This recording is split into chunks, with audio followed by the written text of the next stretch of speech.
Matrimony సైట్లో తాను IAS అని నమ్మించిన సందీప్ భాగవతం 6 సంవత్సరాల తర్వాత బయటపడింది.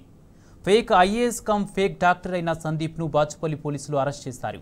వైద్యం ద్వారా 40 కోట్లు వచ్చాయని, ఐటీ అధికారులు తన ఖాతా ఫ్రీజ్ చేశారని సందీప్ అతని భార్యను నమ్మించాడు. బ్యాంకు ఖాతా రిలీజ్ అవ్వాలంటే పుట్టింటి నుంచి 2 కోట్ల రూపాయలు తీసుకురావాలంటూ సందీప్ భార్యను తరచూ వేధించేవాడు. దీంతో బాధితురాలు పోలీసులకు ఫిర్యాదు చేయగా కేసు నమోదు చేసిన పోలీసులు fake IAS cum fake doctor సందీప్ను అరెస్ట్ చేశారు.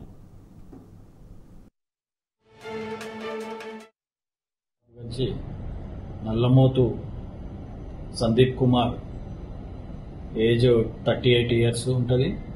ఇతనికి జాబ్ లేదు.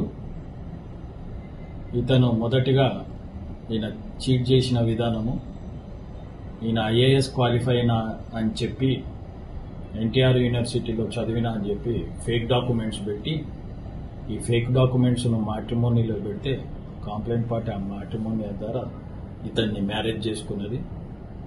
మ్యారేజ్ చేసుకున్న సందర్భంలో రాను ఈయనకు 40 కోట్లు లాకర్లో ఉన్నాయి. నేను ఇన్కమ్ ట్యాక్స్ కట్టలేదు, అది సీజ్ చేశారు. మనం 2 కోట్లు కడితే రిలీజ్ అవుతుంది. భార్యను అడిగాడు ఎక్కడి నుంచైనా తెచ్చేయమని. తన పెళ్లి చేసుకున్న భార్య అక్కడిక్కడ అందరితో కలిసి అప్పు చేసి ఇతనికి 2 కోట్లు ఇచ్చింది. 2 కోట్లు తీసుకున్నాక సరిగా ఇంటికి రాకపోవడం, పరారీలో ఉన్నాడు.